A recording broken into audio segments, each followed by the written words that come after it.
क्या होगा अगर मैं आपको बताऊं कि एक ऐसा अस्त्र था जो पूरे ब्रह्मांड को सेकंडों में नष्ट कर सकता था, एक ऐसा हथियार जिससे देवता भी डरते थे। आज हम जानेंगे हिंदू पुराणों के सबसे विनाशकारी दिव्यास्त्रों के बारे में, और भरोसा मानिए नंबर 1 आपको हैरान कर देगा। वीडियो आगे बढ़ने से पहले हमारे चैनल को सब्सक्राइब करना ना भूलें और बेल आइकन जरूर दबाएं। साथ ही कमेंट बॉक्स में जय श्री कृष्णा, हर हर महादेव जरूर लिखें। हमारे सनातन ग्रंथों में हजारों दिव्यास्त्रों का वर्णन मिलता है, ऐसे अस्त्र और शस्त्र जो एक क्षण में करोड़ों प्राणियों को भस्म कर सकते थे। लेकिन आखिर किस देवता के पास सबसे शक्तिशाली अस्त्र था? आज हम रैंकिंग करेंगे सबसे कम शक्तिशाली से सबसे ज्यादा शक्तिशाली दिव्यास्त्रों की। अंत तक बने रहिए, क्योंकि जो हम बताने जा रहे हैं वो आपको चौंका देगा। चौथे नंबर पर हैं देवराज इंद्र, स्वर्गलोक के राजा। स्वर्ग के शासक होने के नाते इंद्र के पास लगभग सभी दिव्यास्त्र मौजूद थे, लेकिन कुछ खास अस्त्र सिर्फ उनके पास ही थे।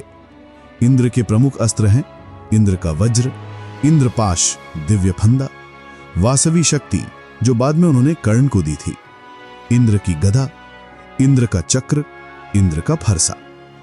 लेकिन उनका सबसे विनाशकारी अस्त्र था वज्र, ऐसा वज्रास्त्र जो एक ही वार में लाखों प्राणियों को भस्म कर सकता था। ऋग्वेद के अनुसार यह अस्त्र महान ऋषि दधीचि की हड्डियों से बनाया गया था, जिन्होंने लोक कल्याण के लिए अपना बलिदान दिया था। विश्वामित्र ने फिर इस परम अस्त्र को इंद्र के लिए तैयार किया। वज्र इतना शक्तिशाली था कि इंद्र ने इसका उपयोग अनगिनत राक्षसों को हराने और तीनों लोकों की रक्षा के लिए किया था। तीसरे नंबर पर हैं ब्रह्मा जी, स्वयं सृष्टिकर्ता। उनके अस्त्र सिर्फ शक्तिशाली नहीं थे, वे वास्तविकता को बदल देने वाले थे। ब्रह्मास्त्र सबसे प्रसिद्ध दिव्यास्त्र। तमसास्त्र रावण को दिया गया, राम की वानर सेना पर इस्तेमाल किया। ब्रह्मशिरास्त्र ब्रह्मास्त्र से 4 गुना अधिक शक्तिशाली। ब्रह्मास्त्र को ब्रह्मा जी ने धर्म और सत्य की स्थापना के लिए बनाया था। यह अस्त्र इतना सटीक और विनाशकारी था कि जिसे भी निशाना बनाया जाता वो पूरी तरह से नष्ट हो जाता। रामायण और महाभारत में इसका उल्लेख बार बार मिलता है। लेकिन असली बात यह है, ब्रह्मशिरास्त्र को शिव के पशुपतास्त्र और विष्णु के नारायणास्त्र के बराबर माना जाता था। यह अस्त्र पूरी सभ्यताओं को नष्ट कर सकता था। रोचक तथ्य यह है, भारत की ब्रह्मोस मिसाइल का नाम इसी महान अस्त्र के नाम पर रखा गया है। दूसरे नंबर पर आते हैं भगवान विष्णु, ब्रह्मांड के पालनहार। उनका शस्त्रागार न सिर्फ शक्तिशाली था, बल्कि सही हाथों में बिल्कुल अजेय था। विष्णु भगवान के प्रसिद्ध अस्त्र हैं नंदक तलवार। इस दिव्य तलवार के कारण ही विष्णु को नंदकी भी कहा जाता है। स्कंद पुराण के अनुसार सिर्फ इस तलवार से विष्णु ने एक ही क्षण में लाखों दैत्यों का संहार कर दिया था। कौमुदी की गदा, यह सर्वविजयी गदा शक्ति का प्रतीक थी। विष्णु ने एक बार इस गदा से अंधकासुर को पूरी तरह मूर्छित कर दिया था। श्री कृष्ण भी इस महान गदा का उपयोग करते थे। शारंग धनुष, यह धनुष शिव के धनुष जितना ही शक्तिशाली था और राम तथा कृष्ण दोनों ने इसका उपयोग अपने शत्रुओं को हराने के लिए किया था। वैष्णवास्त्र, यह अस्त्र किसी भी लक्ष्य को, चाहे वो कितना ही शक्तिशाली हो, पूरी तरह से नष्ट कर सकता था। नारायणास्त्र, यहां बात दिलचस्प हो जाती है। यह अस्त्र बिल्कुल अजेय है। अगर आप इसके सामने समर्पण नहीं करते तो यह आपको पूरी तरह से नष्ट कर देगा। एक बार छोड़े जाने पर यह कभी भी अपने लक्ष्य को नष्ट किए बिना वापस नहीं आता, जब तक आप इसके सामने पूरी तरह से समर्पण ना कर दें। और अंत में विष्णु का सबसे शक्तिशाली अस्त्र सुदर्शन चक्र, जो स्वयं भगवान शिव ने उन्हें दिया था। यह घूमता हुआ शुद्ध ऊर्जा का चक्र विष्णु की सर्वोच्च शक्ति और उनके उग्र रूप का प्रतीक है। इसने अनगिनत बार देवताओं की रक्षा की है और राक्षसों का संहार किया है। लेकिन रुकिए, अगर शिव ने यह परम अस्त्र विष्णु को दिया था तो शिव ने अपने लिए क्या रखा था? और यहां है नंबर 1 पर भगवान शिव, बुराई के संहारक। कोई भी अन्य देवता शिव के पास मौजूद अस्त्रों की संख्या और शक्ति के करीब भी नहीं आता। वास्तव में विष्णु का शक्तिशाली सुदर्शन चक्र भी शिव का ही उपहार था। शिव के महान अस्त्र रुद्रास्त्र अर्जुन को दिया गया। इस अस्त्र का उपयोग कुरुक्षेत्र युद्ध में राक्षसों के विरुद्ध और राम ने कुंभकर्ण के विरुद्ध किया था। परशु दिव्य फरसा, शिव ने यह परशुराम को दिया जिसका उपयोग उन्होंने कार्तिवीर्य अर्जुन को हराने के लिए किया था।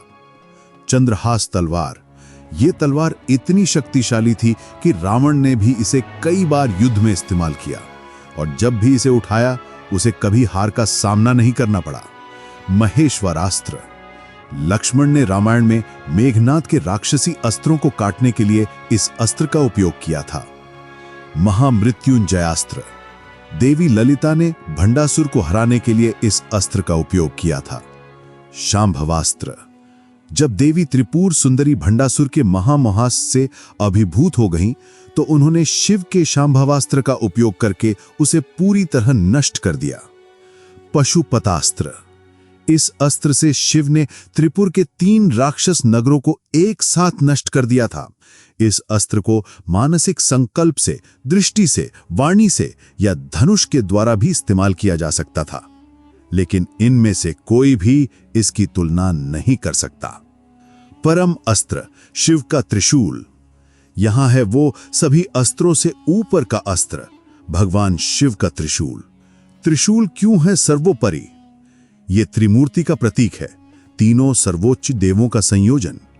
कोई भी अस्त्र, न सुदर्शन चक्र, न ब्रह्मास्त्र, कुछ भी इसका सामना नहीं कर सकता। ये सेकंडों में पूरी पृथ्वी को नष्ट कर सकता है, ये सभी सागरों को सुखा सकता है, ये एक क्षण में पूरे ब्रह्मांड को नष्ट कर सकता है। इसीलिए शिव को संहारक कहा जाता है, परम विनाशक। त्रिशूल सिर्फ एक अस्त्र नहीं है, ये ब्रह्मांडीय विनाश और नवीकरण का साकार रूप है। जब शिव त्रिशूल उठाते हैं तो समय भी रुक जाता है। ये न सिर्फ हिंदू पुराणों का सबसे शक्तिशाली अस्त्र है, ये अस्तित्व की सबसे शक्तिशाली शक्ति है। तो यहां है दिव्यास्त्रों की परम रैंकिंग। इंद्र के शक्तिशाली वज्र से लेकर शिव के ब्रह्मांड नाशक त्रिशूल तक, ये अस्त्र हमारे देवताओं की अविश्वसनीय शक्ति को दर्शाते हैं। लेकिन यहां मेरा सवाल आपसे है, आपको कौन सा दिव्यास्त्र सबसे शक्तिशाली लगता है? क्या मैंने कोई अस्त्र छोड़ दिया है? कमेंट बॉक्स में बताइए। अगर आपको यह ब्रह्मांडीय रहस्य जानना अच्छा लगा तो लाइक बटन दबाना ना भूलें। हमारे चैनल को सब्सक्राइब करें और इस वीडियो को अपने मित्रों के साथ शेयर करें। अगली बार मिलेंगे एक और अद्भुत वीडियो के साथ। तब तक हमारी अद्भुत हिंदू विरासत की रहस्यमय दुनिया की खोज करते रहिए। हर हर महादेव।